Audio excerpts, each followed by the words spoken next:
gafas de aviador.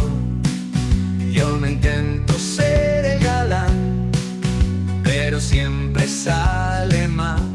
Bonjour, je m'appelle Gaëtan Aumenier, je suis le président du club de plongée de Moulins, donc le Corail Sub. Et donc en tant que président, je m'occupe de gérer toutes les activités qui sont liées à la plongée et à la Fédération française de plongée subaquatique. Actuellement, cette année, nous avons 80 licenciés dans différentes sections. Ça peut être de l'apnée, de la plongée bouteille, on a aussi une section jeune et on essaie de développer la sortie en eau vive avec des hydroskies. Au niveau des activités, notre point fort, c'est que ça permet de pouvoir pratiquer la plongée alors qu'on est loin de la mer. Ou des activités comme l'apnée qui sont toutes les deux des activités qui sont plutôt relaxantes, basées sur le bien-être car très axées sur la respiration. Alors non, c'est ouvert à tout le monde. Les plus jeunes de nos licenciés ont 12 ans. On les accueille à partir de 10 et ça peut aller jusqu'à très vieux. Voilà, puisque c'est une activité qui est basée sur un minimum d'effort. C'est une activité qui est plutôt contemplative. On est là pour vraiment observer les poissons, la faune, et donc on peut le pratiquer tout au long de l'année, tout au long de sa vie. La seule chose, c'est que par contre, comme c'est une activité qui est dans le milieu aquatique, il faut juste passer par une visite chaque année par un médecin généraliste pour dire que lui, d'un point de vue santé, on est apte à le faire.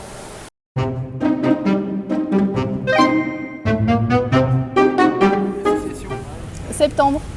Et moi, je suis arrivée un petit peu plus tard, en novembre-décembre. Eh bien, en fait, mon père, il m'en a parlé en me disant « Oui, Julie, est-ce que tu veux faire un baptême de plongée ?»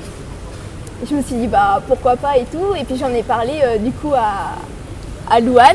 Ouais, elle m'a proposé, moi j'ai dit d'accord parce que j'avais déjà un peu d'expérience dans l'eau de base, dans la piscine, en course, donc c'était un peu différent. Mais moi, j'avais envie de tenter l'expérience et voilà, j'ai continué. Et du coup, après le baptême, on a beaucoup apprécié et puis on a décidé de continuer et de s'inscrire. Franchement, moi j'aimerais bien continuer si la ville veut.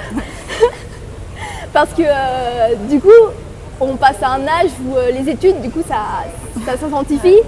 Et j'espère du coup garder du temps pour pouvoir continuer cette pratique qui est devenue aussi une passion. Moi en fait c'est un peu pareil, ça dépendra de mes études. Si je peux avoir les études que je veux, je pourrais rester ici et donc je pourrais continuer la plongée, j'espère. Sinon je serais un peu dégoûtée. Carrément. Comparé à avant, la course c'était vraiment l'armée. Là franchement c'est chill, c'est tranquille. Même pas, c'est même pas un prérequis. Tant qu'on s'est coulé, ça fonctionne. Voilà, non, on n'a pas besoin de savoir nager. Bon, bien sûr, si on sait nager, c'est un peu mieux, on a plus d'aisance dans l'eau. Mais même ça, au sein de la formation de plongeur, on le dispense. En fait, on apprend aux personnes à palmer, à respirer dans un tuba, à respirer dans un détendeur, à évoluer dans le milieu subaquatique. Concrètement, il y a effectivement, pour la pratique de la plongée, ça se pratique par différents niveaux, différentes aptitudes. Alors, ça, c'est une nouvelle façon d'évoluer. On a le plongeur encadré à 12 mètres, à 20 mètres, à 40 mètres, à 60 mètres. On a aussi des plongeurs autonomes à 20 mètres, à 40 mètres ou à 60 mètres. Donc on appelle ça couramment des niveaux de plongée. Vous allez entendre niveau 1, niveau 2, niveau 3. C'est l'ancienne nomenclature, mais c'est un peu la même chose. Et une fois qu'on a atteint ces niveaux-là, à partir du niveau 2, on peut aussi passer initiateur de plongée. Et là, ça permet d'enseigner la plongée, jusqu'au niveau 2. Et ensuite, il y a des monitorats qui permettent, eux, d'enseigner la plongée jusqu'au niveau 3 et niveau 4, qui correspond aux profondeurs les plus profondes, sachant qu'à l'air, en France, on est limité à 60 mètres de profondeur, puisque c'est une donnée physiologique. Alors, au sein du club, je suis niveau 2 et je suis en train de préparer le diplôme d'initiateur pour encadrer les jeunes et faire des baptêmes. Alors en fait, moi j'ai découvert la plongée il y a 2 ans où j'ai réalisé un baptême lors d'un séjour dans le sud de la France. Et j'ai vraiment attrapé tout de suite le virus, donc je me suis renseigné autour de chez moi en allant sur le site de la fédération. Et c'est là que j'ai découvert le Corail Sub. Donc je suis venu refaire un baptême ici et puis après j'ai pris ma licence pour préparer mon niveau 1 et puis mon niveau 2. Et alors déjà j'espère d'ici 1 mois et demi par l'obtention de mon diplôme d'initiateur ce qui me permettra de pouvoir aussi redonner un petit peu ce que j'ai pu recevoir pendant ces 2 ans au niveau des baptêmes, des débutants, des jeunes.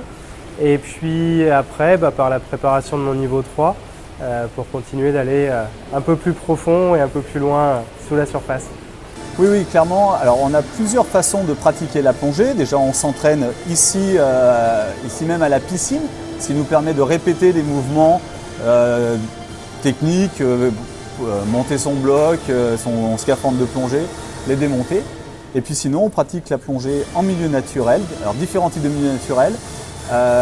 Une fosse de plongée qui paraît artificielle, mais qui pour nous est un milieu naturel qui nous permet d'aller jusqu'à 20 mètres de profondeur à Molusson dans une enceinte protégée.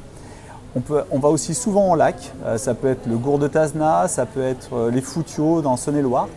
Et puis plusieurs fois par an, on descend sur le bord de la mer, plutôt côté Méditerranée pour nous. Voilà, la mer est un peu plus chaude et les poissons sont un peu plus sympas. Voilà.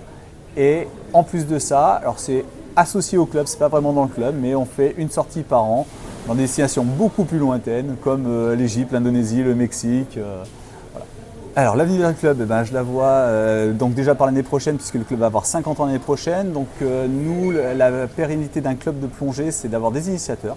Donc on essaie d'inciter un maximum de gens à passer ce niveau d'initiateur, de façon à pouvoir accueillir un maximum de gens derrière. On veut rester un club à taille humaine, hein. On est déjà 80 licenciés, c'est très bien pour nous, par rapport à nos créneaux de piscine, etc.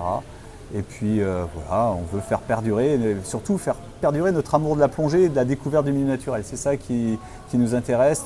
L'année dernière, on a fait une expo photo autour de ça à la piscine. On va la refaire cette année avec d'autres photos. Voilà, c'est comme ça qu'on voit l'avenir en perpétuant ce partage-là. Bah ouais, c'est trop bien. Bah franchement, Sauf s'ils ont peur, en fait ils sont à l'aise déjà Ouais, dans c'est l'eau. Je pense que c'est aussi un bon truc à tester.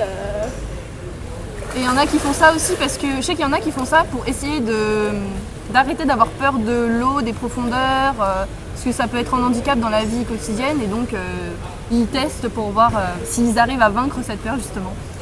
La façon la plus simple de prendre contact avec le club, c'est de soit scanner le QR code à l'entrée de la piscine qui renvoie directement sur le site web ou aller directement sur www.corailsub.fr qui nous envoie sur notre site, et à partir de là, il y a des liens d'inscription pour faire par exemple un baptême pour commencer ou ensuite pour s'inscrire sur une formation. Voilà.